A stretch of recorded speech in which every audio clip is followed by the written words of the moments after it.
أعوذ بالله السميع العلي العظيم من الشيطان اللعين الرجيم. بسم الله الرحمن الرحيم.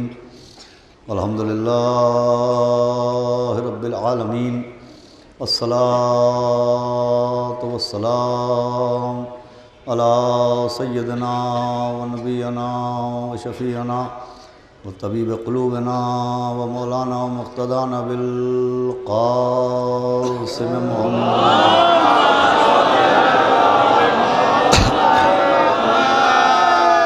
وآله الطيبين الطاهرين المعصومين، ولعنة الله على أعدائهم أجمعين من يومنا هذا إلى يوم الدين. اما بعد فقد قال الله سبحانه تبارك وتعالى في القرآن المجيد والفرقان الحميد. بسم الله الرحمن الرحيم.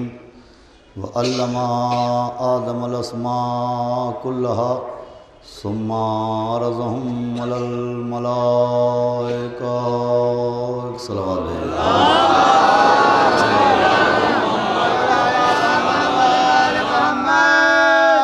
قابل صد احترام عزاداران سرکار سید الشہداء، ماتمداران حضرت ابو الفضل اور سوگواران حضرات اسیران کربلا، حسینی اکیڈمی کی جانب سے منعقدہ اس خمسہ مجالس کی یہ آج چوتھی مجلس ہے، اور انشاءاللہ کل آخری مجلس ہے جو اسی وقت بہت پابندی وقت کے ساتھ شروع ہوگی. میں مسلسل آپ کے سامنے بطفیل چہاردہ معصومین علیہم السلام اور خصوصاً بتائید معصوم عالم شہزادی اولیاء حضرت بطول بنت رسول جناب فاطمۃ الزہرا سلام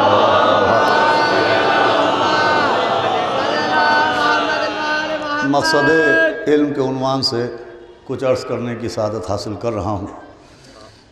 سورہ بقرہ کی اس آیت کے ذیل میں جس میں خداوند عالم نے حضرت آدم کی افضلیت کا اور برتری کا اور مسجود ملائکہ ہونے کا سبب بیان فرمایا کہ باوجود اس کے کہ جناب آدم مٹی سے بنے تھے، ملائکہ نور سے بنے تھے، جناب آدم سن کے اعتبار سے کم سن تھے، ملائکہ خلقت کے اعتبار سے سن میں حضرت آدم سے زیادہ تھے، مگر جناب آدم کو مسجود ملائکہ بنایا گیا.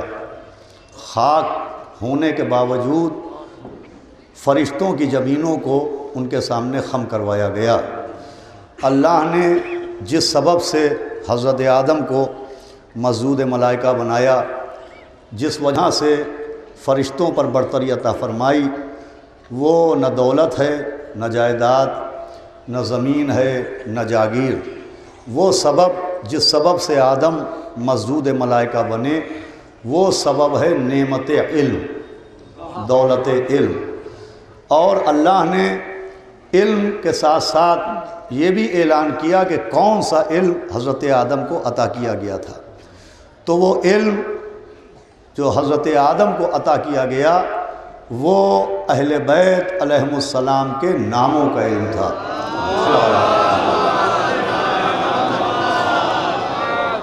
کہ پنجتن کے ناموں کا علم، یہ قرآن ہے اور قرآن کی تفسیر ہے کہ آدم کو اللہ نے پنجتن کے ناموں کا علم دیا. یہ پنجتن کے ناموں کا علم دیا جانا ہر اس شخص کے لیے ایک پیغام ہے جو طالب علم ہے، جو عاشق علم ہے، جو مشتاق علم ہے، جو علم کے لیے کوشش و کاوش کرنا چاہتا ہے، جو اپنے سینے کو دولت علم سے مالا مال کرنا چاہتا ہے، جو یہ چاہتا ہے کہ نبی نے اپنی حدیث میں حکم دیا کہ ہر مسلمان مرد اور عورت پر علم حاصل کرنا فرض ہے. حکم دیا گیا کہ ماں کی گود سے لے کے قبر کی منزل تک علم حاصل کرو. ہر اس شخص کے لیے کہ جو ان حدیثوں کو سامنے رکھتا ہے، جو علم کے لیے کوشش کرتا ہے، جو علم کے لیے صحیح کرتا ہے، اس کے لیے پیغام ہے کہ حصول علم کے ساتھ ساتھ مقصد علم کو بھی سامنے رکھنا، اور مقصد علم حصول شہرت نہیں ہے، مقصد علم حصول دولت نہیں ہے، مقصد علم دولت و جائیداد اور تجارت و زمین کا حصول نہیں ہے، بلکہ علم کا صرف ایک ہی مقصد ہے کہ علم کی سواری پر سوار ہو کے عالم در اہل بیت تک پہنچ جائے، آل محمد کی ڈیوڑھی پہ آ جائے۔ مقصد علم ہی یہی ہے کہ انسان دروازہ اہل بیت پر پہنچ جائے۔ جیسے عبادت کا مقصد اللہ کی قربت ہے، ویسے ہی علم کا مقصد اہل بیت کی معرفت ہے۔ صلوات پڑھیں محمد بہت توجہ سے سن رہے ہیں ماشاءاللہ، نوجوان توجہ فرما رہے ہیں، بزرگ حوصلہ بڑھا رہے ہیں کہ علم کا مقصد ہی عزیزان گرامی صرف اور صرف یہی ہے کہ انسان در بدر نہ جائے بلکہ در حیدر پہ آئے۔ مقصد علم یہی ہے کہ شہر علم کے دروازے تک پہنچ جائے۔ یہ سارا انتظام اس لیے ہے، اللہ یہی چاہتا ہے کہ ہم نے تمہیں اشرف مخلوقات بنایا ہے، تو علم کے ذریعے تم در اہل بیت تک پہنچ جاؤ۔ دیکھیے اللہ کیا کیا انتظام کرتا ہے لوگوں کو در اہل بیت تک پہنچانے کے لیے، کہ اس نے بسم اللہ میں نام اپنا رکھا، نقطے میں ان کو رکھ دیا، نماز اس کی ہے، درود ان پر ہے، رمضان نام اس کا ہے، شب قدر ان کے لیے ہے۔ کل کی گفتگو ہے آپ کے سامنے، کیسا انتظام کرتا ہے ان کے دروازے تک لانے کے لیے، کہ کعبے کو گھر اپنا بنوایا، دروازہ ان کا کھلوا دیا، کعبے کو گھر اپنا بنوایا، دروازہ ان کا کھلوا دیا، معراج میں نبی کو مہمان اپنا بنایا، لہجہ ان کا سلوا دیا۔ صلوات پڑھے محمد وآل محمد۔ کیا انتظام؟ مقصد یہی ہے کہ یا علی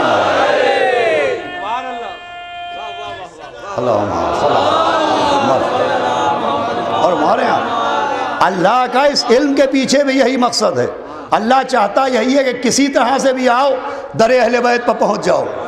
کسی صورت بھی تمہیں ہم نے تراب سے بنایا ہے، تراب سے بکھرنے کے لیے نہیں بنایا ہے، در ابو تراب تک پہنچنے کے لیے بنایا۔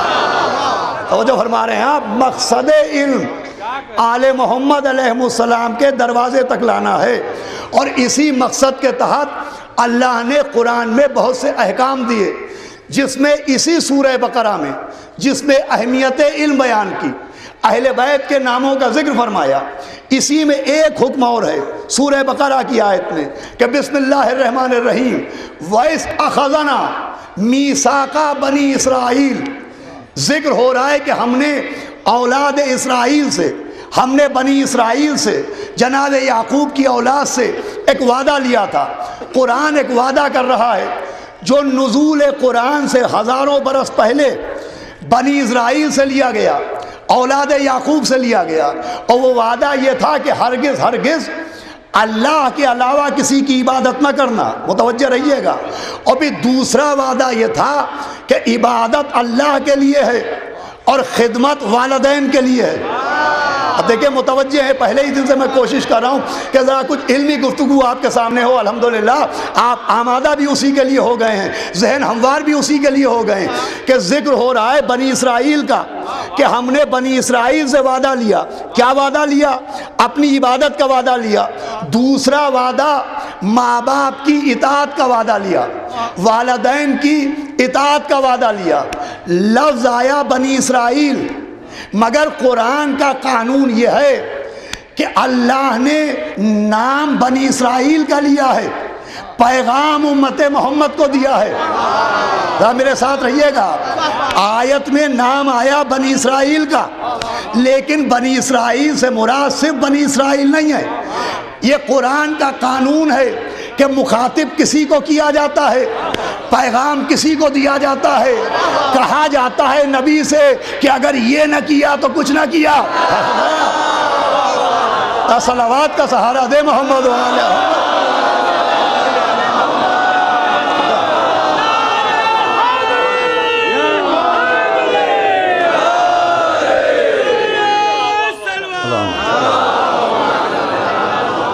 ماشاءاللہ متوجہ ہیں آپ پہلے دن سے. دیکھیں کچھ نعرے مجمع کو جگانے کے لیے ہوتے ہیں اور کچھ نعرے ذاکر کو اعلان یاد دلانے کے لیے ہوتے ہیں. یہ آل وحدت صاحب نے نعرہ جو لگایا ہے، چہلم کی مجلس ہے مرکزی جو بیت الحوض میں ہوتی ہے، رات میں 9 بجے انشاءاللہ اس سال پورے آب و تاب کے ساتھ وہ مجلس ادارہ اجر رسالت کی جانب سے منعقد ہو رہی ہے. اس کو دنیا کے مشہور و معروف خطیب مولانا جاوید حیدر عابدی صاحب خطاب فرما رہے ہیں. آپ سے شرکت کی گزارش ہے. صلوات پڑھ دے محمد. حضرات میرا ساتھ دیجیے گا. میری کوشش مولا جانتے ہیں یہی ہے کہ میں اپنے نوجوانوں کو کچھ تبرک معرفت اہل بیت بانٹ کے جاؤں. تو نام آیا بنی اسرائیل کا کہ وعدہ بنی اسرائیل سے لیا تھا، لیکن بنی اسرائیل سے مراد بنی اسرائیل نہیں ہے، امت محمد بھی ہے. یہ قرآن کا ایک قانون ہے کہ خطاب کسی سے ہوتا ہے، پیغام کسی کو دیا جاتا ہے. مثال کے طور پر قرآن میں علماء سے پوچھئے، حدیثوں کو پڑھیے کہ وہ آیتیں جن میں فرعون کا ذکر ہے، تو وہ آیتیں جن میں فرعون کا ذکر ہے ان آیتوں میں نام فرعون کا آیا ہے، لیکن صرف فرعون ان آیتوں کا مصداق نہیں ہے. قیامت تک جو فرعون جیسا ہوگا وہ اس آیت کا مصداق ہو جائے گا. جن آیتوں میں نمرود کا نام آیا ہے، نام نمرود کا آیا ہے، مگر قیامت تک جو نمرود جیسا ہوگا وہ اس آیت کا مصداق بن جائے گا. قرآن میں بہت سی آیتوں میں ماضی کے کافروں کا ذکر ہے، گزرے ہوئے کافروں کا، مگر وہ آیتیں جو کفار ماضی کے لیے ہیں اس سے مراد سے ماضی کے کافر نہیں ہیں. قیامت تک جو کافر ویسا کفر کرتا جائے گا اس آیت کا نشانہ بنتا جائے گا. تو جو ہمارے یہاں بہت سی آیتیں ماضی کے مومنوں کے لیے ہیں، گزرے ہوئے مومن، دور پیغمبر کے مومن، دور جناب ابراہیم کے مومن. تو جو آیتیں ماضی کے مومنوں کے لیے ہیں وہ صرف ان کے لیے نہیں ہیں، قیامت تک جو ان کا جیسا ہوگا وہ آیت کا مصداق ہوگا. یہ میں آپ کو قرآن سنا رہا ہوں، قرآن کا قانون بتا رہا ہوں کہ قانون قرآن یہ ہے کہ کافروں والی آیت میں قیامت تک کے کافر شریک ہو سکتے ہیں، مومنوں والی آیتوں میں قیامت تک کے مومن شریک ہو سکتے ہیں. یہ صرف اہل بیت ہیں جو آیتوں کے معاملے میں بھی لا شریک ہیں. میرے قریب آئیے گا. یہ صرف اہل بیت ہیں کہ جو آیتوں کے معاملے میں بھی لا شریک ہیں. بھائی آیت تطہیر صرف اہل بیت کے لیے ہے، اس میں کوئی شریک نہیں ہو سکتا. آیت مباہلہ صرف اہل بیت کے لیے ہے، اس میں کوئی شریک نہیں ہو سکتا. آیت مودت صرف اہل بیت کے لیے ہے، اس میں کوئی شریک نہیں ہو سکتا. ارے مومن تو مومن ہے، ہر معصوم شریک نہیں ہے. میرے قریب آئیے گا. ہر معصوم شریک نہیں ہے. بھائی معصوم 14 کے علاوہ بھی ہیں، فرشتے معصوم ہیں، انبیاء معصوم ہیں، مگر معصوم بھی آیت تطہیر میں شریک نہیں، معصوم بھی اہل بیت والی آیتوں میں شریک نہیں ہے. اس لیے کہ معصوم ہونے کے لیے عصمت کی شرط ہے، اہل بیت ہونے کے لیے فاطمہ سے نسبت کی شرط ہے.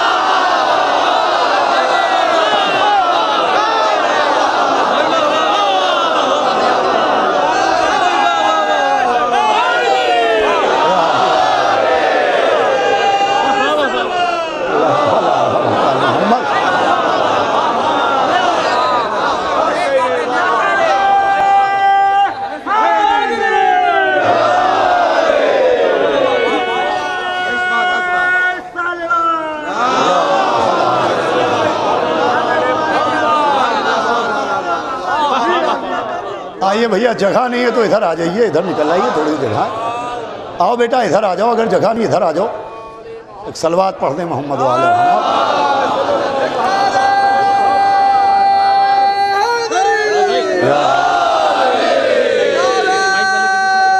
اور ایسا ہی ہے.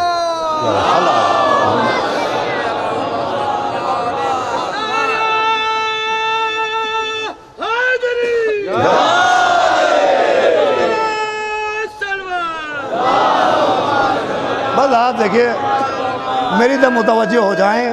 یہ ذرا سی مائک میں کرنٹ کی وجہ سے تھوڑی سی آگ لگ گئی ہے. تو یہ روضہ کاظمین ہے 9 سے پہلے ہی لگ گئی، اسے کیا کیجیے؟ صلوات بھیجے محمد والے احمد بھائی صاحب، مل کے صلوات بھیجے، مجھے دیکھے آپ اور میری تو متوجہ رہیے گا، ورنہ میری ساری محنت اکارت ہو جائے گی۔ کہ ذرا سی آپ کی توجہ چلی گئی تو اہل بیت آیتوں کے معاملے میں لا شریک ہے۔ کافروں کی آیتوں میں قیامت تک کے کافر شریک ہو سکتے ہیں، مومنوں والی آیتوں میں قیامت تک کے مومن شریک ہو سکتے ہیں، لیکن جو آیتیں اہل بیت کے لیے ہیں اس میں فرشتے بھی شریک نہیں ہیں، سارے نبی بھی شریک نہیں ہیں۔ توجہ فرما رہے ہیں، اس لیے کہ معصوم ہونے کے لیے عصمت کی شرط ہے، اور اہل بیت ہونے کے لیے ہم فاطمہ و ابوہا و بالوہا، کیا فرمایا، و بنوہا۔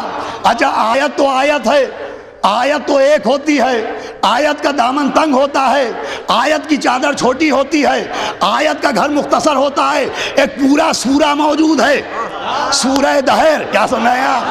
سورہ میں تو بہت گنجائش ہے۔ ایک شخص پوچھ رہا ہے امام جعفر صادق علیہ السلام،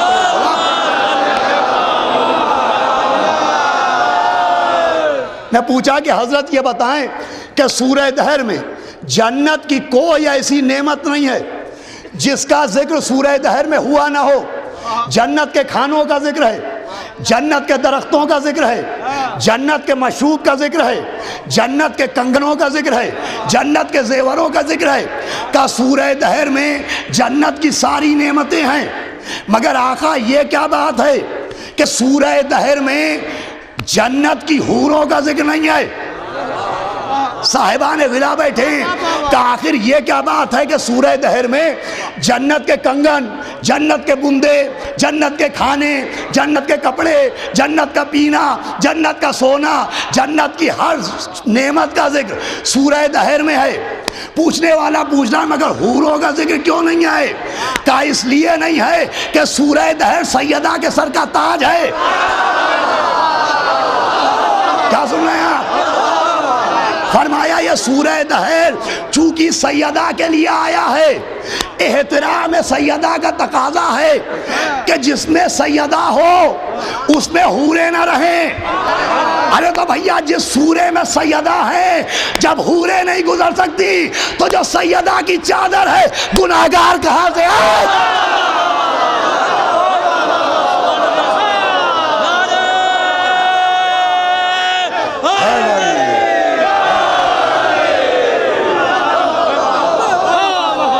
فرمائیے گا۔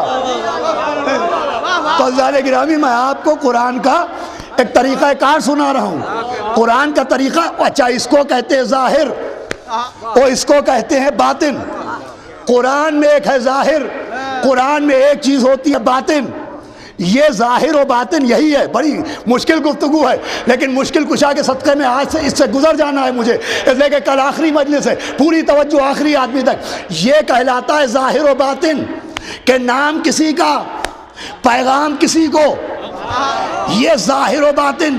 میں اور آسان کروں آپ کو، جو آنکھوں سے نظر آئے وہ ظاہر، جو علم سے نظر آئے وہ باطن، جو بصارت سے نظر آئے وہ ظاہر، جو بصیرت سے نظر آئے وہ باطن۔ ظاہر و باطن کو اور آسان کرتا ہوں بھائی، الفابیٹس ہوتے ہیں، حروف ہوتے ہیں، ہر الفابیٹ کا، ہر حرف کا ایک ظاہر ہوتا ہے جو دکھائی دیتا ہے، اور ایک باطن ہوتا ہے جو چھپا رہتا ہے۔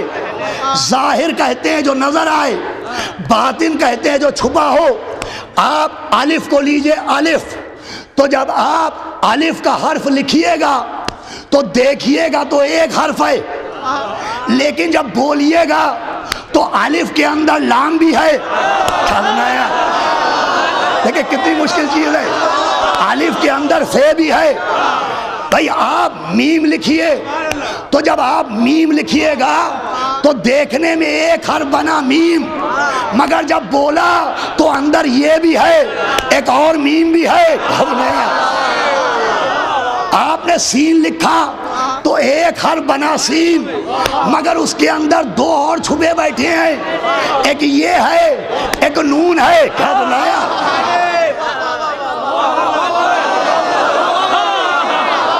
اب اگر سب بول اٹھے اس نقطے پر اور سب واہ واہ کرنے لگے تو تو یہ کیسے پتا چلے کہ اردو کا 40واں ہونے والا ہے؟ صلوات بھیجے محمد و آل محمد۔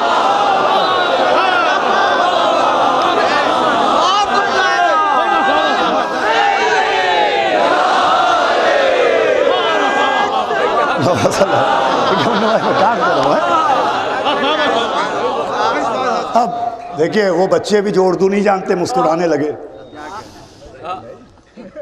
انگریزی میں بھی بھیا یہی ہوتا ہے، آر لکھیے آر، تو جب آپ نے آر لکھا تو لکھا ہے ایک، مگر اس میں دو اور ہیں، ایک اے بھی ہے ایک ای بھی ہے، گھر نیا ہے نا۔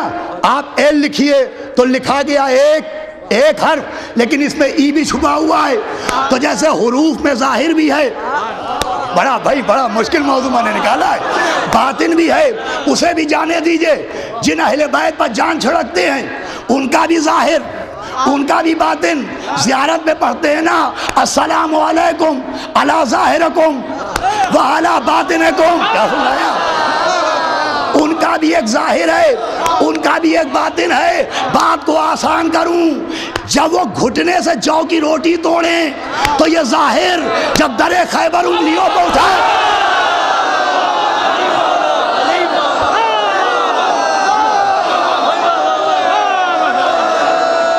دیکھیے گا کیا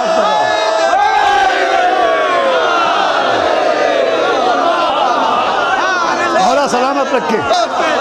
میں کئی سال سے اسی ماحول کے لیے کوشش کر رہا تھا، کم سے کم یہ گفتگو سننے کی نوجوان عادت ڈالیں تاکہ معرفت میں اضافہ ہوتا جائے۔ جب وہ جو کی روٹی گھٹنے سے توڑیں تو یہ ظاہر، جب در خیبر انگلی پر اٹھائیں تو یہ باطن، ممبر پر علی علی نظر آئے یہ ظاہر، شب ہجرت چادر کے نیچے نبی نظر آئے، میرے ساتھ رہیے گا، یہ باطن، ارے جو مسلمان کو دکھائی دے وہ ظاہر جو سلمان کو دکھائی دے۔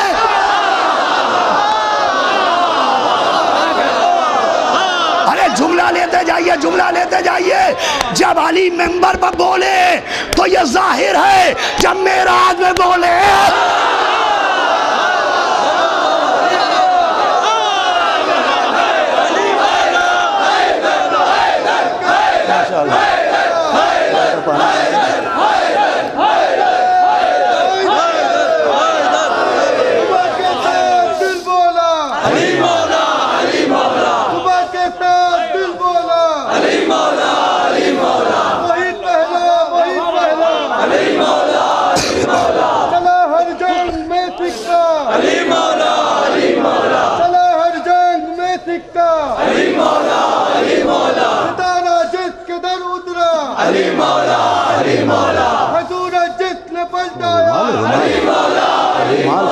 ابو طالب نے ہے پالا، علی مولا علی مولا ماشاءاللہ۔ میں یہی چاہتا ہوں، دیکھیں ظاہر و باطن سنا ہے نا، زیارت پڑھتے ہیں آپ السلام علیکم علی ظاہرکم وعلی باطنکم، یہ ظاہر کیا ہے باطن کیا ہے؟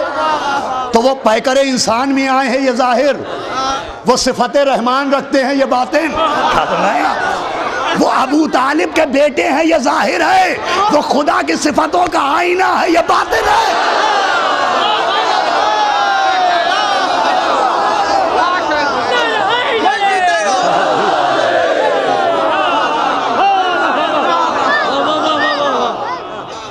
عزیزان گرامی، ظاہر و باطن، یہ ہے ظاہر و باطن۔ ایسا ہی ہوتا ہے آیت کا ظاہر و باطن۔ اب اس آیت میں ظاہر لفظ والدین آیا، بالوالدین احسانا، کہ اپنے ماں باپ کے ساتھ نیکی کرو، یہ ہے آیت کا ظاہر۔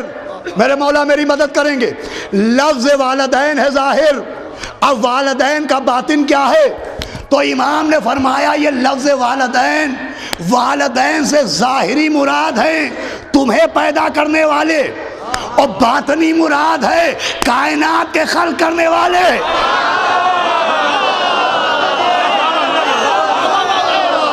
بڑی مشکل چیز ہے۔ فرمایا امام نے، چھٹے امام نے تفسیر قمی میں، صلی اللہ علیہ محمد، بہت مشہور تفسیر ہے تفسیر قمی، اس میں امام نے فرمایا والدین سے مراد ظاہری ماں باپ ہیں جن کے نطفے سے تم بنے ہو، اور فرمایا اس کا باطن ہے والدین. یہ تثنیہ کا صیغہ ہے نا، یہ دو کے لیے آتا ہے. جیسے ایک روضے میں دو امام ہیں کاظمین، ایک جنت کے دو سردار ہیں سیدین. فرمایا والدین سے دو باپ مراد ہیں. کہ وہ باپ کون ہیں؟ فرمایا ایک نبی دوسرے علی. بھائی یہ حدیث ہر فرقے میں موجود کہ نبی نے فرمایا میں اور علی اس امت کے دو باپ ہیں. بھائی جیسے جنت ایک سردار دو، ثقلین ایک، قرآن و اہل بیت دو، ویسے ہی امت ایک باپ دو. فرمایا ایک باپ میں ہوں، ایک ہی علی ہیں. مقصد سمجھیے. ارے ایمان سمجھ کے نہیں مان رہا ہے، کم سے کم باپ سمجھ کے.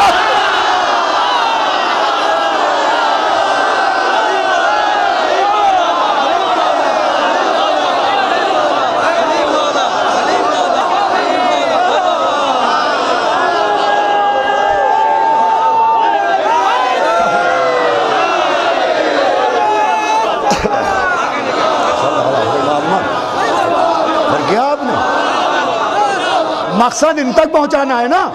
امام سمجھ کے نہیں مانو گے، نور سمجھ کے نہیں مانو گے، خلافت سمجھ کے نہیں مانو گے، باپ سمجھ کے مانو. ارے باپ ہی مانو، باپ رے باپ. ہم نے اسی سے تو مانا جو اپنے باپ کے نہ ہوئے ہم آپ کے کہا.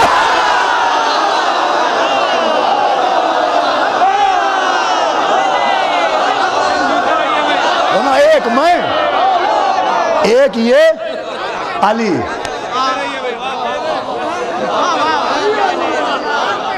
میرے مولا کا شکریہ کہ چاہنے والوں کے سامنے ایک تو مجھ جیسے حقیر و ذلیل و جاہل کو اتنی توفیق دی کہ زبان کھولنے لگا میں، اور دوسرے یہ کہ یہ توفیق دی کہ میری زبان کی گرہیں کھول دی.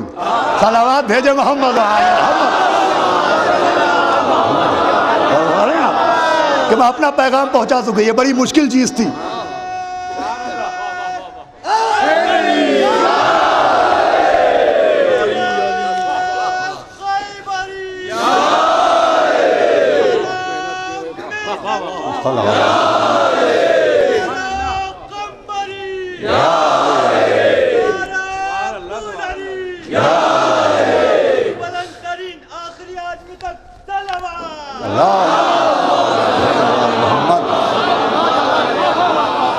اور فرمانے آپ مقصد یہی ہے کہ ان تک آؤ. امام سمجھ کے نہیں آتے ہو، باپ سمجھ کے آؤ. فرمایا یہ حدیث ہر فرقے میں ہے. نبی نے فرمایا اس امت کے دو باپ ہیں، ایک میں ہوں اور ایک یہ علی ہیں. اب باپ کی ذمہ داری صرف نام رکھنا نہیں ہے، پہلی مجلس میں سن چکے ہیں سننے والے. باپ کی ذمہ داری صرف تربیت دینا نہیں ہے. باپ کی ذمہ داری یہ ہے کہ گھر پر نہ بیٹھ ہاتھ پہ ہاتھ رکھ کے، بیویوں سے دوپٹے نہ سلوا، خود بھی جا کے شمشیرہ پہ بیٹھ، محنت کر، اپنے بیٹے کے لیے رزق لے کے آ. صلوات بھیجے محمد و آل محمد. یہ بات رزق کے لیے ہے نا. دیکھیں اسے کہتے ہیں نکتے کی سوئی چبھانا. صلوات بھیجے محمد و آل ہے نا. کہ جاؤ کام کرو، نٹھلے نہ بیٹھو. اپنی اولاد کے لیے کما کے لاؤ، پیدا کیا ہے تو رزق کھلاؤ. یہ کس سے کہا گیا؟ جو ظاہری باپ ہے. ظاہری باپ ہے باپ، باطنی باپ ہے علی. ظاہری باپ کا اختیار اتنا ہے کہ بیٹے کا رزق کا ذمہ اس کا ہے. ارے بھیا جب ظاہری باپ کو رزق پہنچانے کا اختیار ہے تو اگر حقیقی باپ رزق بانٹ رہا ہو،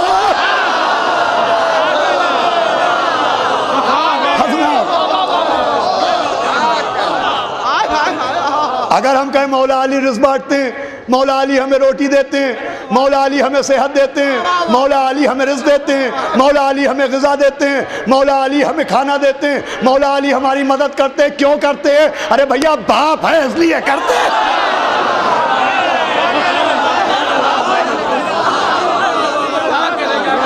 یہ باپ کی ذمہ داری ہوتی ہے نا. یہ باپ کی ذمہ داری ہے کہ بیٹے پر مشکل آئے اگر بیٹا مشکل میں گرفتار ہو جائے تو باپ کی ذمہ داری ہے مشکل سے بچائے. باپ باپ نہیں ہوتا, بیٹے کے لیے مشکل کشا بھی ہوتا ہے. باپ باپ نہیں ہوتا, مشکل کشا بھی ہوتا ہے, اور بیٹے کی بھی ذمہ داری ہے باپ ہی کو بلائے.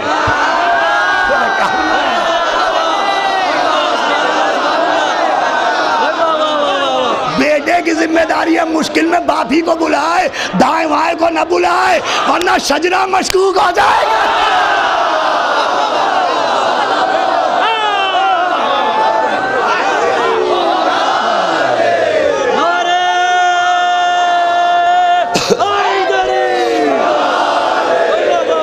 اور ہمارے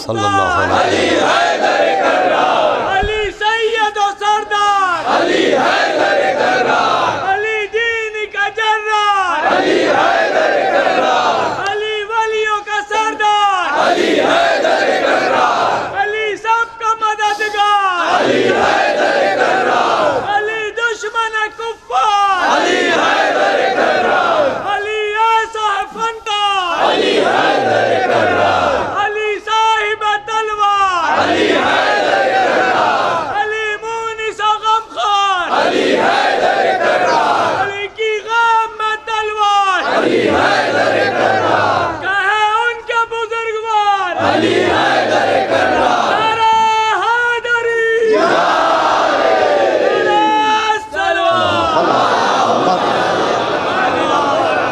اور ہمارے آپ یہ حدیث ہے, والدین کا ظاہر والدین ہیں, والدین کا باطن نبی و علی ہیں. جو ظاہر باپ ہے اس کی ذمہ داری ہمیں رزق لا کے دے, تو جو باطنی باپ ہے اگر رزق بانٹ رہا ہے تو پریشانی کی کون سی بات ہے, اور ہم اس سے مانگ رہے ہیں تو پریشانی کی کون سی بات ہے. ارے باپ سے نہ مانگیں گے آپ سے مانگیں گے, ہم باپ سے مانگ رہے ہیں. عزیزان گرامی, جب ظاہری باپ کو بانٹنے کا حق ہے تو باطنی باپ کو کیوں نہ ہوگا. یہ اس کا حق ہے, حق یہ مولا علی کا حق ہے کہ وہ رزق بانٹیں. مولا علی تو مولا علی ہیں, پانچویں امام, امام محمد باقر علیہ السلام. سے ایک شخص نے کہا کہ حضرت یہ بتائیے کہ مومن کا اللہ پر کیا حق ہے. ایک عام مومن, نارمل مومن جو ہوتا ہے تو اس کا اللہ پر کیا حق ہے. تو پہلے تو امام نے گریز کیا بتانے سے, تو جب اس نے ضد کی کہ نہیں حضرت بتائیں مومن کا باپ پر, مومن کا اللہ پر کیا حق ہوتا ہے, تو فرمایا مومن کا اللہ پر ایک یہ حق ہوتا ہے کہ اگر مومن وہ درخت دیکھ رہا ہے, تو ایک پیڑ کی طرف اشارہ کیا, کہ اگر مومن اس درخت سے کہے کہ یہاں آ, تو وہ درخت چلتا ہوا آ جائے گا. آپ نے ابھی کہا تھا کہ درخت چلتا ہوا آ گیا, فرمائے مومن کا حق ہے. تو جیسے درخت کو چلانا مومن کا حق ہے, سورج پلٹانا امیر المومنین کا حق ہے, رزق پہنچانا امیر المومنین کا حق ہے, ان کا حق ہے. اللہ چاہتا یہ ہے ظاہری ماں باپ کی عظمت کو سمجھو, پھر باطنی سمجھ میں آئیں گے. یہ ان کا احترام ہی اس لیے ہے کہ ان کا احترام کرو گے تو ان کا احترام سمجھ میں آئے گا. ارے جن کے نطفے سے تم ہو, جب وہ ایسے ہیں تو جن کے نور سے کائنات ہے وہ کیسے ہوں گے. بس عزیزان گرامی, انشاءاللہ کل آخری مجلس ہے اور ٹھیک اسی وقت پہ شروع ہوگی.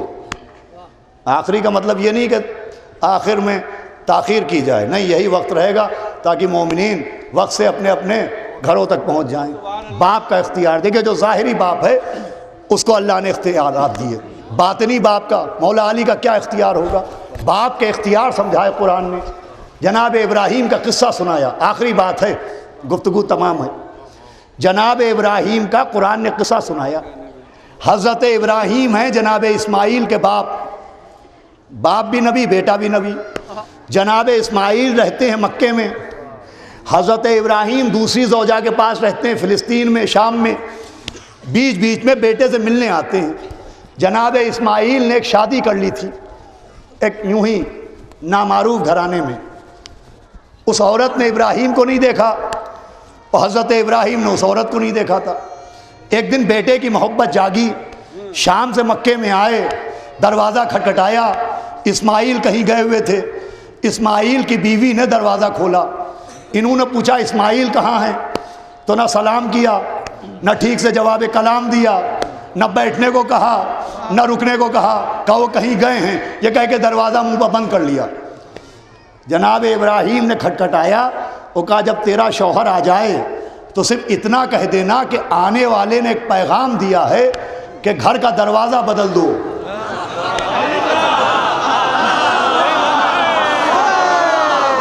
یہ قرآن کا قصہ ہے نا۔ جناب اسماعیل آئے، ابراہیم جا چکے ہیں۔ اسماعیل نے باپ کے خوشبو کو محسوس کیا، باپ کی خوشبو محسوس کی، زوجہ سے پوچھا کوئی آیا تھا؟ کہا ایک ایسا ضعیف آدمی آیا تھا۔ تو کہا تو نے کیا کیا؟ کہ میں جانتی ہی نہیں تھی کہ وہ کون ہے، لہذا میں نے نہ روکا، نہ بٹھایا، نہ کلام کیا، نہ احترام کیا۔ کہ وہ کچھ کہہ کے گئے تھے؟ کہا ایک عجیب سی بات کہی تھی کہ گھر کا دروازہ بدل دینا۔ کہ وہ میرے باپ تھے، تجھے طلاق دینے کا حکم دے کے گئے ہیں۔ اللہ نے باپ کا اختیار کہ حق طلاق بھی ہاتھ میں رکھتا ہے۔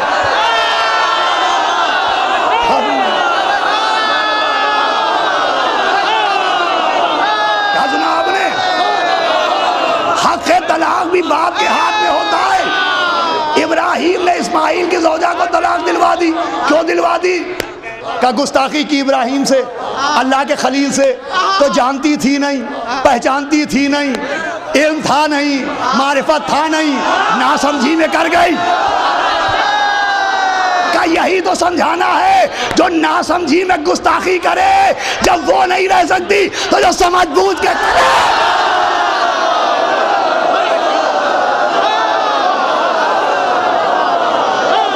صلوات پڑھے محمد علیہ محمد۔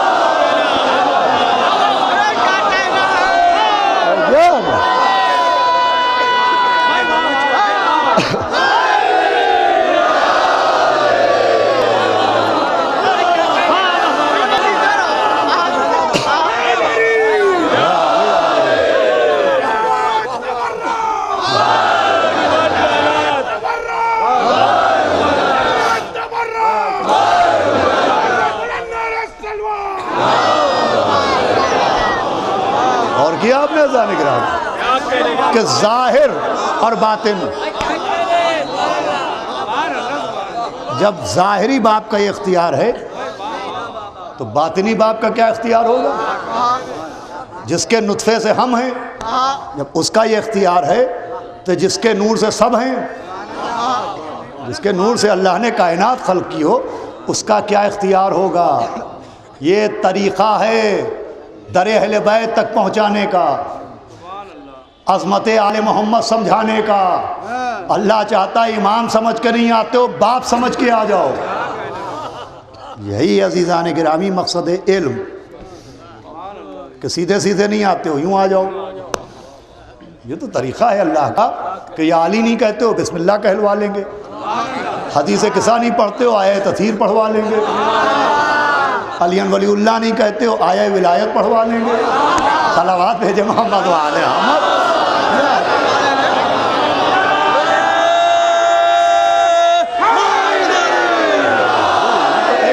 طریقہ ہے بس جانے کے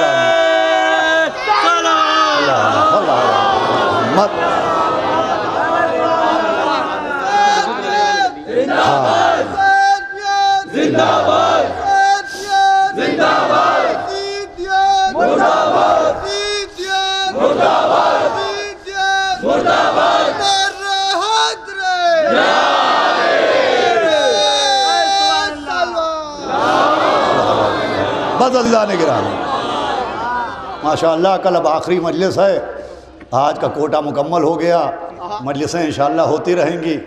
20 صفر یعنی یوم 40 بیت الحزن میں مولانا جاوید حیدر عابدی صاحب کا بیان ہوگا شب میں 9 بجے، اور 26 محرم سے 30 محرم تک پڑھان کی مسجد میں 8 بجے شب میں آفتاب خطابت مولانا میثم زیدی صاحب خطاب فرمائیں گے اسلام اور حیات انسانی کے عنوان پر۔ 21 صفر کو 19 صفر کو حیدر میاں صاحب کے طرف سے منعقد اسی روضہ کاظمین میں جو مجلس ہوتی ہے اس میں آپ سے شرکت کی گزارش ہے، اور جہاں جہاں مجلس ہو وہاں جائیے، اس لیے کہ مجلس نہیں ہے، سیدہ کے دکھے ہوئے دل کا مرہم ہے۔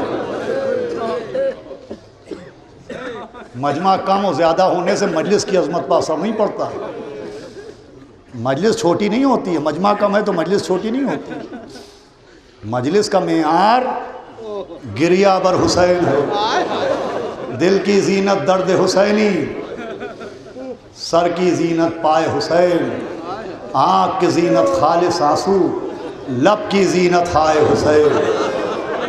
ٹھیک ہے، اتنا بڑا مجمع ہے یہاں، اچھا ہے، اور مومنین آئیں اور اہل بیت کی معرفت میں اضافہ ہو جائے، لیکن مجلس وہ بھی مجلس ہوتی ہے جس میں 2 لوگ بیٹھے ہوتے ہیں، 4 لوگ بیٹھے ہوتے ہیں، اور عزیزوں وہی 2-2 4-4 لوگوں کی مجلسیں پڑھ کے آج اتنا بڑا مجمع ملا ہے مجھے۔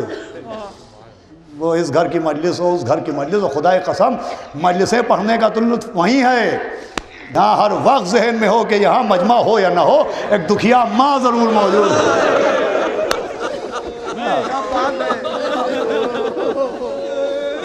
آج 20-25 سال ہو گئے اس شہر میں پڑھتے ہوئے، اس گھر میں مجلس، اس گھر میں مجلس، یہاں ماتم وہاں ماتم، مجلس ہوتی ہے، کوئی بھی مجلس موقع ملے مجلس نہ چھوڑیے، کوئی زمانے میں خاص کر کے نہ چھوڑیے، بڑے غم کا زمانہ ہے۔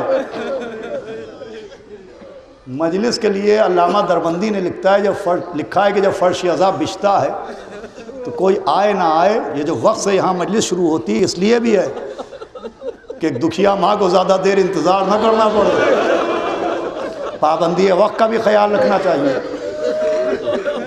اس لیے کہ خالی مومنین نہیں ہیں، معصومہ عالم بھی بیٹھی ہوئی ہیں کہیں۔ علامہ دربندی لکھتے ہیں جب فرش عذاب بچھتا ہے تو سب سے پہلے 3 بیویاں آ کے بیٹھ جاتی ہیں، ایک جنت البقیع کی ٹوٹی ہوئی قبر سے نکلتی ہے اپنی شکستہ پسلیوں کو پکڑے ہوئے، ایک جناب زینب چلتی ہیں اپنے روضے سے، اور ایک 4 برس کی یتیمہ آتی ہے، نیند آئے گی بو آپ کی جب پاؤں گی بابا، میں رات کو مقتل میں چلی آؤں گی بابا، وہ آ کے کسی کونے میں بیٹھ جاتی ہیں، جانے والے چلے جاتے ہیں۔ آج مجلس کے بعد انجمن ظفر الایمان کو نوحہ خوانی کرنا ہے، اس کو بھی آپ رک کے سنیے گا، جہاں تک ہو سکے گزارش ہے کہ انجمنوں میں نوحوں میں ضرور شرکت کریں۔ یہ جو سوزخانی ہوتی ہے یہ میرے ہی خواہش تھی، میں نے کہا تھا کہ سوزخانی ضرور ہونا چاہیے۔ سوزخانی عزیزوں یوں تو مرثیے بھی پڑھے جاتے ہیں، میں خود پڑھتا ہوں، لیکن مرثیہ اس طرح سے پڑھنا، سوز کی طرح، یہ معصوم کی پسندیدہ ذاکری ہے۔ مرثیہ وہ بھی سوزخانی سے پڑھنا، یہ ترنم سے پڑھنا۔ ابو عمارہ آئے تھے چھٹے امام کے پاس، امام نے کہا تم نے سنا ہے ہم نے کوئی مرثیہ کہا ہے ہمارے جھت کا؟ کہا آقا کہا ہے، کہا سناؤ۔ تو حضرت ابو عمارہ نے مرثیہ تحت اللفظ پڑھنا شروع کیا، جیسے مرثیہ خان حضرات پڑھتے ہیں، تو امام نے کہا ایسے نہیں ویسے پڑھو جیسے ہمارے جد کی قبر پر پڑھا، ترنم کے ساتھ پڑھو، لحن کے ساتھ پڑھو۔ عزیزوں کلیجے پر چھٹیاں چلتی، تو کس خلوص نیت سے وہ کہہ کے چلے گئے، میر انیس مرزا دبیر کہ ایک ذاکر کے 1 گھنٹے کے فضائل اپنی جگہ، ان کے 2 مصرے اپنی جگہ، آج شبیر بکا بے سر و سامانی ہے، ایک مصرع ہی رونے کے لیے بہت ہوتا ہے۔ تو مجلسوں میں ضرور جائیے۔ اور ابھی پرسوں نرسوں حریص چند دھانک جی نے بتایا ہے کہ شاید 20 محرم کو کہیں آگ پر ماتم ہوگا اور ہندو حضرات اپنی انجمنیں لے کے آئیں گے، اس میں ضرور شرکت کیجیے۔ دیکھیے امام نے جو کہا تھا مجھے ہندوستان چلے جانا، خدائے قسم ہمیں فخر کرنا چاہیے کہ ہم ہندوستان میں رہتے ہیں، ہمیں فخر کرنا چاہیے کہ ہم انڈیا میں رہتے ہیں، اس لیے کہ جتنی آسانی سے یہاں ہائے حسینہ کر لیتے ہیں آپ، اور جیسا یہ ہندو حضرات ساتھ دیتے ہیں، یہ بیٹھے ہیں حسو جائے سوال، ایک ہندو فیملی کے ہیں یہ، لیکن ابھی کربلا محلہ زیارت حسین کر کے آئے۔ زیارت کو کوئی یوں نہیں جا سکتا، یوں تھوڑی جاتا ہے کوئی۔ جناب حبیب ابن مظاہر سے امام حسین فہرست تیار کرواتے. ایک قافلہ گیا تھا مومنین کا، اور ان میں ایک عیسائی بھی تھا، نوکر تھا بیچارہ. تو مومنین نے اس کو بھی ساتھ میں لیا تھا کہ یہ خدمت کرے گا. وہ لوگ روضے میں چلے گئے اور اس سے کہا تو اندر نہیں جائے گا، تو عیسائی ہے، تو یہیں رک، ہمارے سامان کی حفاظت کر. اسے باہر ہی بٹھا دیا اور وہ چلے گئے. جب رات میں قافلے والے سوئے تو جو قافلہ سالار تھے، جو مولانا، انہوں نے دیکھا جناب حبیب ابن مظاہر بیٹھے ہیں اور زہرا کا لال بیٹھا ہوا ہے. وہ کہہ رہا حبیب وہ فہرست نکالو جس میں آج آنے والے زائروں کے نام ہیں. جناب حبیب ابن مظاہر نے نام سنانا شروع کیے. کہا آج یہ آیا، یہ آیا، یہ آیا، یہ آیا. کہا حبیب ایک نام تو لکھا ہے مگر وہ آیا نہیں. تو کہا اس کے ساتھ والے اسے باہر چھوڑا ہے. کہا ان سے کہو کہ ہمارے زائر کو کیوں روک لیا. ماشاءاللہ آواز آپ کی بلند. میری کوشش یہی رہتی ہے کہ 1 گھنٹے کے اندر مجلس تمام ہو جائے، مگر 5-6 منٹ زیادہ ہو جائے تو معاف کیجیے گا، اس لیے کہ بہت سی فرمائشیں ہوتی ہیں، یہ معجزہ پڑھ دیجئے، وہ معجزہ پڑھ دیجئے. ہندو حضرات خدا کی قسم یہ عجب قوم ہے، کیسے کیسے مولا حسین کی عزاداری کرتے ہیں. ہمارے باپ نوکری کرتے تھے، سرکاری نوکر تھے، ایگزیکٹو آفیسر تھے. تو ہم لوگوں کا ٹرانسفر ہوتا رہتا تھا مختلف شہروں میں. تو ایک شہر ہے لکھیم پور، وہاں ٹرانسفر ہوا. منو بھائی 4-5 مومنین کے گھر تھے، بس وہاں زیادہ لوگ نہیں تھے. تو وہاں پر ایک تو پڑوس میں ایک لاولد رہتی تھی، ایک ہندو تھی عورت. اس نے ہماری والدہ سے کہا کہ کوئی ایسا طریقہ بتائیے کہ ہمیں بیٹا مل جائے. تو کہا علی اصغر کا جھولا مان لے. ہماری آنکھوں کے سامنے اس کے یہاں بچہ پیدا ہوا ہے.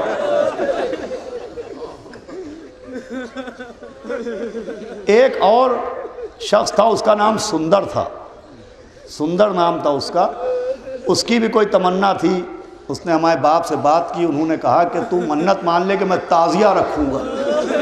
تو اس نے بہت بڑا تعزیہ، اس کی قامت بہت بلند تھی، وہ تعزیہ لے کے آیا 9 محرم کو. اور آج تک مجھے یاد ہے، میں 7ویں امام کے روضے کے سامنے بیان کر رہا ہوں. اور تعزیہ اتنا بلند قامت تھا کہ گھر کے اندر دروازے چھوٹے تھے، گھر کے اندر عزا خانے تک نہیں آ سکتا تھا. تو اس نے اپنے لحاظ سے پاک کر کے چادر بچھائی اور تعزیہ اس پر رکھ دیا. بہت قیامت کی گرمی کا موسم تھا اور لائٹ وائٹ تھی نہیں. رات میں شب عاشور تعزیہ وہیں رہنا تھا، صبح تعزیہ دفن ہو جانا تھا. تو وہ وہیں رات بھر بیٹھا رہا. ہمارے ماں باپ ایک مرتبہ اس برآمدے میں آتے تھے اور روتے تھے، اندر چلے جاتے تھے. ہماری سمجھ میں نہیں آیا یہ رو کیوں رہے. نہ مرثیہ ہو رہا تھا، نہ نوحہ ہو رہا تھا. وہ تعزیے کے سامنے بیٹھا تھا. بعد میں سمجھ میں آیا رو اس لیے رہے تھے کہ وہ خود پسینے میں ڈوبا ہوا بیٹھا تھا. اس کے ہاتھ میں ایک پنکھا تھا، مگر وہ اپنے ہوا نہیں کر رہا تھا، تعزیے کو ہوا کر رہا تھا.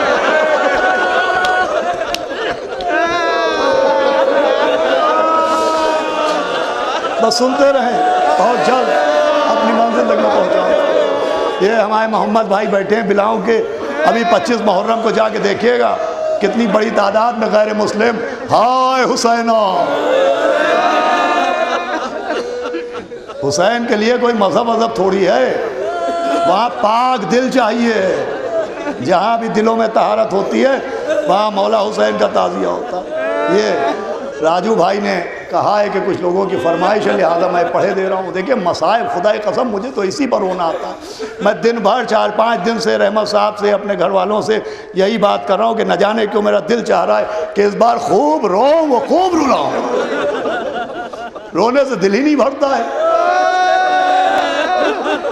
وہ میں نے پہلے دن مصائب پڑھے تھے، چوتھے امام کے اوپر جو 7 مصیبتیں. آج ہمارے بڑے بھائی نے بھی کہا، وہ انہوں نے بھی کہا کچھ لوگ کہہ رہے ہوں کل پڑھ دوں گا. آج ایک بس سن لیں اور 10 منٹ مجلس تمام ہے. کہ ایک ہندو نے اپنے ایک شیعہ دوست کے ساتھ حسین ٹیکری میں جا کے منت مانی کہ مولا حسین مجھے ایک بیٹا دے دو، اور بیٹا مل جائے گا تو تمہارا 6 مہینے کا بچہ پیاسا مارا گیا تھا، تمہارے ہاتھوں پر شہید ہوا تھا. میں عاشور کے دن شکریہ کے طور پر اپنے بچے کو تمہارے اصغر پر قربان کر دوں گا. مجھے یقین ہے 1-2 کے قربان کروں گا تو مجھے اور عطا کر دو گے. جس سے اس نے منت بتائی. اس نے کہا یہ کیا منت مانی؟ کہا بھئی میں نے منت مانی ہے آقا حسین مجھے بیٹا تو دیں. لیجئے چاند سا بیٹا اس کی زوجہ کی گود میں آیا. جناب رباب کا شکریہ ادا کیا, مولا حسین کو شکر کا سجدہ کیا اور کہا سکینہ کے بابا مجھے منت یاد ہے. لیجئے محرم کا چاند نمودار ہوا, عاشور کو تعزیے نکلے, پیچھے پیچھے یہ بچے کو لے کے چلا. شام غریبہ کربلا میں سناٹا ہو گیا, لوگ تعزیے دفن کر کے فاقہ شکنی کے لیے آ گئے.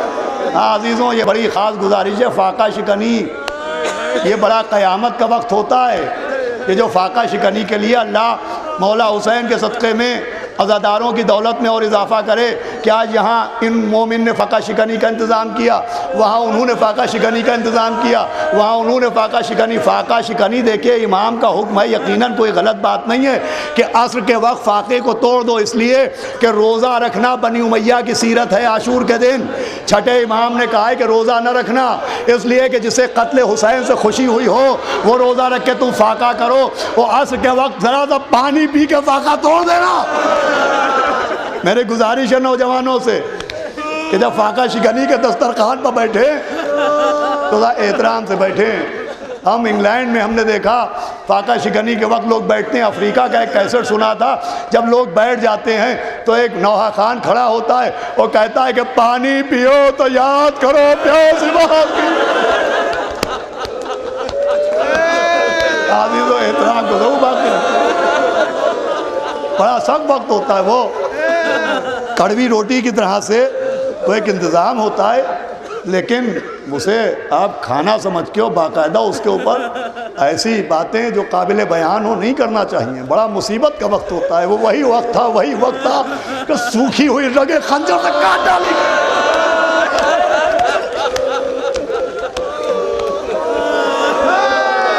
وہ بالکل وہی وقت ہوتا ہے کہ بہن بھائی کے پاس آئی تھی, کہا تھا انت الحسین و اخی, انت الحسین و اخی, انت ابن امی, انت رجانا, انت حبانا, انت ابن محمد المصطفیٰ.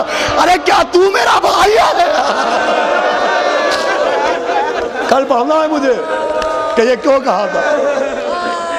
انت ابن امی, تو میری ماں کا بیٹا ہے.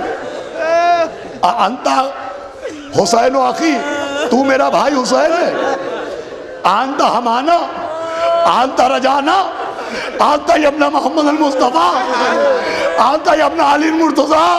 ارے تیری کیا حالت ہے, تیرا ماما کہاں ہے؟ ہاتھ جوڑ کے گزارش ہے میرے بچوں, میرے نوجوانوں, آج جو تم پہچانے جاتے ہو دولتوں کی وجہ سے نہیں, ہائے حسین کی وجہ سے. بہت احترام ہونا چاہیے, بہت احترام. تو میں کیا پڑھ رہا تھا کہ اس نے منت مانی اور عاشور کے دن تعزیے کے پیچھے پیچھے لے کے چلا. تعزیے دفن ہو گئے, مومنین چلے گئے. اس نے رک کے دائیں بائیں دیکھا, کوئی نظر نہ آیا, تو اس نے ایک تعزیے کی دہل کی طرف دیکھا اور کہا اصغر کے بابا دیکھ رہے ہو, سکینہ کے بابا ہو یہاں, دیکھو میں تمہارے اصغر کے نام پر بچے کو قربان کر رہا ہوں. یہ کہے کہ قبر بنائی اور بچے کو قبر میں لٹا دیا, اور یہ کہے کہ اٹھا کہ نبی کے نواسے تجھ پر سلام, میں نے منت کو پورا کیا. گھر کے قریب آیا کہ پیروں سے بیٹے کا غم لپٹ گیا, اور دل میں خیال آیا کہ جب ماں پوچھے گی بچہ کہاں ہے تو کیا بتائے گا. اب جو جھانک کے دیکھا تو جس بچے کو قبر میں لٹایا تھا ماں اس کے کپڑوں سے مٹی ہٹا رہی تھی. اندر پہنچا, کہا یہ تیرے پاس کہاں آیا؟ کہا کہاں لے گیا تھا میرے بچے کو. کہا تیرے پاس آیا کیسے؟ کہا کافی دیر ہو گئی میرا بچہ نہ آیا, تو میں نے سوچا اب اسے بھوک لگی ہوگی. میں نے کہا صبر کر صبر, جس کے نام پر ملا ہے اسے پیاسا مار ڈالا گیا. کہ جب کافی دیر ہو گئی تو میں نے کہا ام رباب اپنے اصغر کے صدقے میں مجھے بچے سے ملوا دو. کہا بھی میں نے کہا تھا کسی نے دق الباب کیا، دیکھا ایک نقاب پوش کھڑے ہیں، وہ کہہ رہے اپنے شوہر سے کہہ دینا جو ہم دے دیتے واپس نہیں دیا کرتے، جو ہم دے دیتے واپس۔ اے قتیل ماریا، اے ذبیح نینوا، ایک ماں کا تڑپنا نہ دیکھا گیا۔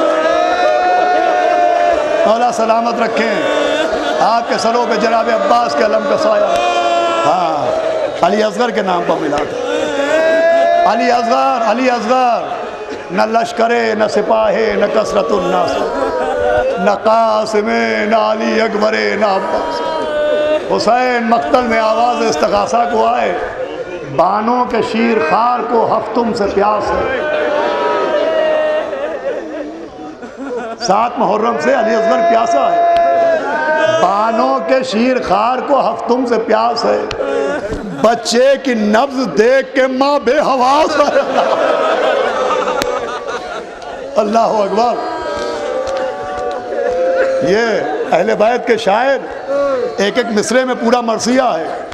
بانوں کے شیر خار کو ہفتم سے پیاس ہے، بچے کی نبض دیکھ کے ماں بے حواس ہے، نہ دودھ ہے نہ پانی کے ملنے کی آس ہے، پھرتی ہے آس پاس یہ جینے سے یاس ہے، کہتی ہے رو کے کہتی ہے رو کے کیا کہتی ہے کیا کروں ہے دعائی حسین کی۔ مصرع سنیے گا، کہتی ہے کیا کروں ہے دعائی حسین کی، پتلی پھرا لی آج میرے نور عین نے،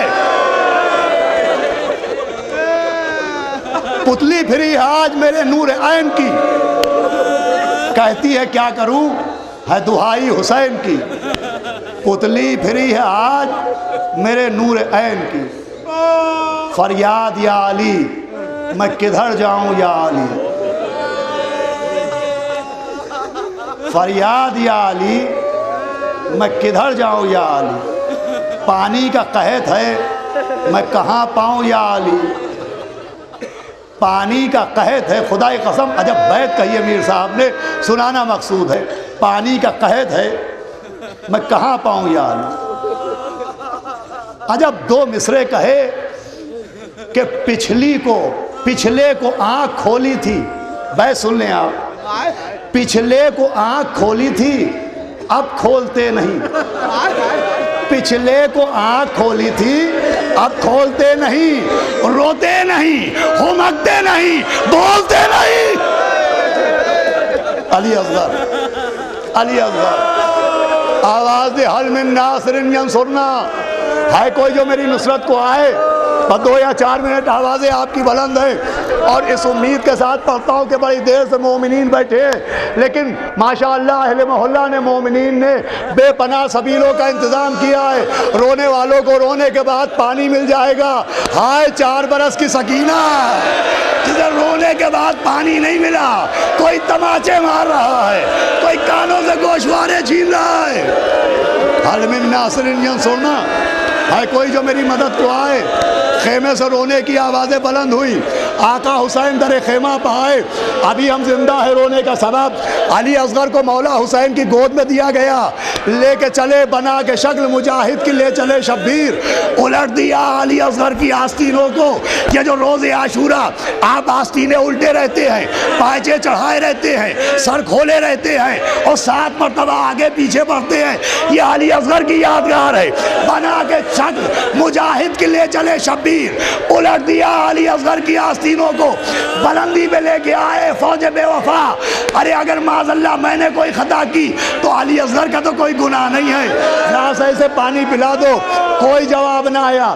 ارے یہاں زائرین بیٹھے ہوئے ہیں، ہمارے کمال چچا بیٹھے جو ابھی چند روز 2 مہینے پہلے کربلا معلیٰ کی زیارت کو گئے تھے، اور یہی حکم ہے، امام نے فرمایا جب ہمارے جد کی قبر پہ آنا تو ایسے آنا کہ گریبان کھلا ہوا ہو، بال بکھرے ہوئے ہو، پیروں سے خون جاری ہو۔ اللہ اکبر۔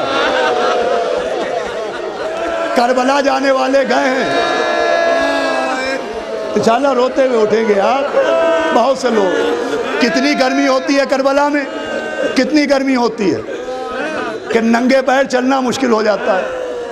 اگر جوان آدمی زمین پر قدم رکھ دے تو پیر پر چھالے پڑ جاتے ہیں۔ آپ سوچیں اس زمین پر حسین نے علی اصغر کو لٹا دیا۔ عزیزو یہ جملہ آپ کے حوالے ہے۔ ارے گلے کا زخم سب نے دیکھا، پیٹ کے چھالے کس نے دیکھے؟ ماشاءاللہ ماشاءاللہ، علی اصغر کی پیٹ پر چھالے لپک کے اٹھایا اور کہا میرے لال تا ثبوت تشنہ لبی دینا۔ آسمان کی آنکھیں حیرت سے لرزنے لگی۔ علی اصغر نے زبان اپنے ہونٹوں کے اوپر پھیری، آواز آئی حسین سچ کہہ رہے ہیں۔ کہا گیا آئینہ آئینہ یا ہرملہ، ہرملہ کہاں ہے؟ تین بھال کا تیر نکالا۔ دیکھیں عام طور پر پڑھا جاتا ہے علی اصغر کا گلا چھت گیا، علی اصغر کے گلے میں تیر لگا۔ ارے گلا تب چھتتا جب تیر کی ایک نوک ہوتی، اللہ اکبر، گلا تب چھتتا جب کسی جوان کا گلا ہوتا، گلا تب چھتتا جب تیر کی ایک نوک ہوتی۔ لکھا ہے تین بھال کا تیر، چھوٹے سے بچے کا اتنا سا گلا، اب جو تیر چلا تو گلا چھدا نہیں، کٹ گیا ہوگا۔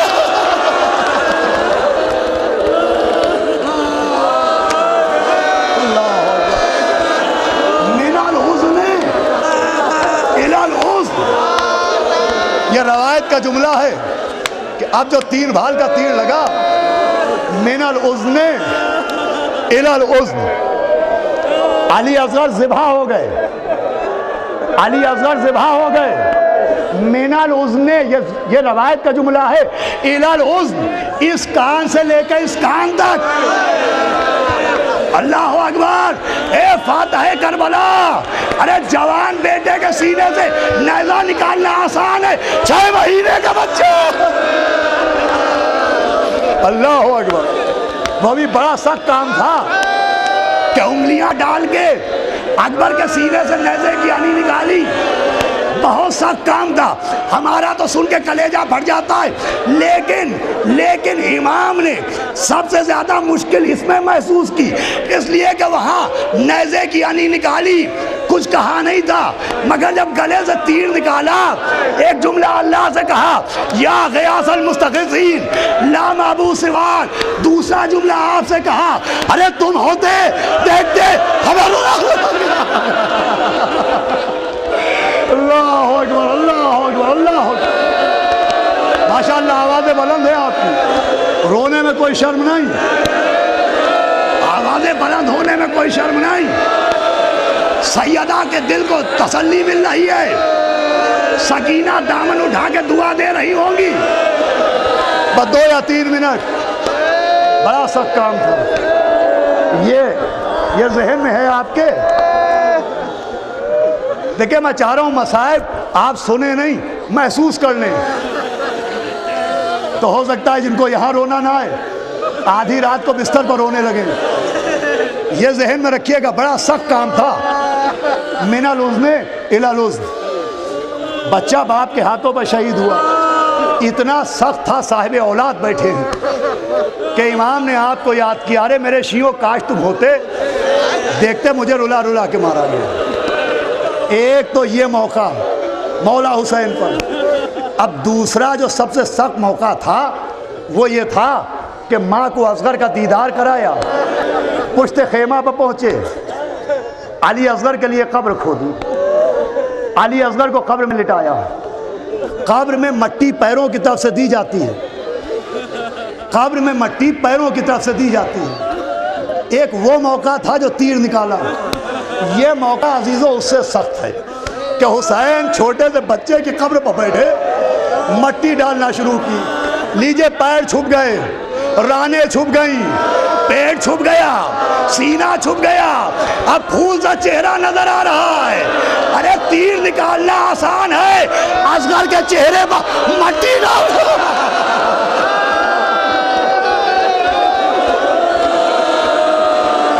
اللہ اکبر،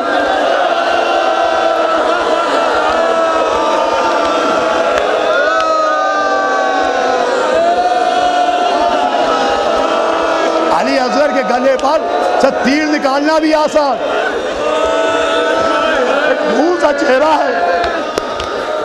آپ سوچئے کہ کہ مٹی اٹھانا ہے، علی اصغر کے چہرے کو چھپانا ہے۔ امام نے دل پہ ہاتھ رکھا، آسمان کو دیکھا، آسمان کی طرف دیکھ کے علی اصغر کے چہرے پر مٹی ڈالی، کہا بیٹا گھبرانا نہیں، ہم بھی آ رہے ہیں۔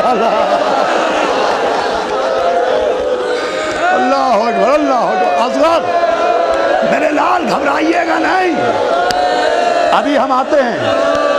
لیجئے، مجلس تمام ہو گئی، اٹھ کے کھڑے ہوئے تھے، کسی نے سلام کیا، دیکھا کوئی خط لیے کھڑا ہے، کہا کون ہے تو؟ کہا آقا حسین کی بیمار بیٹی کا خط لے کے آیا ہوں، اس نے بتایا تھا کہ میرا بابا حسین کربلا میں ہوگا، آپ کون ہیں؟ تو یہ تو نہ کہہ سکے کہ شہ مشرقین ہوں۔